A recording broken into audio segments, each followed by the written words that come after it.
ముఖ్యమంత్రి జగన్మోహన్ రెడ్డి గారు మీరు ఈ ప్రశ్నకు సమాధానం చెప్పండి.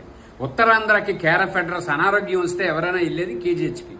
అలాగే ఉత్తరాంధ్రలో VIMS Visakha institute of medical science ఇది రాజశేఖర రెడ్డి గారు పెట్టినది. మరి ఈ రెండింటిలో ఎప్పుడైనా సరే 5 సంవత్సరాల్లో మీ మంత్రి కానీ ఎమ్మెల్యే కానీ ఉప ముఖ్యమంత్రులు కానీ ఎవరైనా మీరు కానీ సందర్శించారా? అసలు కేజీహెచ్ పరిస్థితి ఎలా ఉందో చూసారా? బడుగు బలహీన వర్గాలు కేర్ ఆఫ్ అడ్రస్ కేజీహెచ్.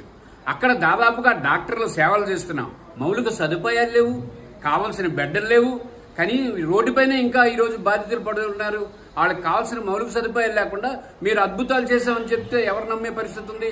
కనీసం ఉత్తరాంధ్రలో ఉన్నటువంటి ఎమ్మెల్యేలకి మంత్రులకి మరియు ఎంపీలకి బాధ్యత లేకపోతే ఈ కేజీహెచ్ని విమ్స్ని ఎవరు బాగు చేస్తారు? సమాధానం చెప్పగలరా? రెడ్డి గారు, మీరు విశాఖపట్నాన్ని అద్భుత రాజధానిగా తీర్చిదిద్దుతానన్నారు, చాలా సంతోషం. కానీ ఒక్క మాటకు సమాధానం చెప్పండి. విశాఖపట్నం రాజధాని తీసుకొస్తానని ప్రజలను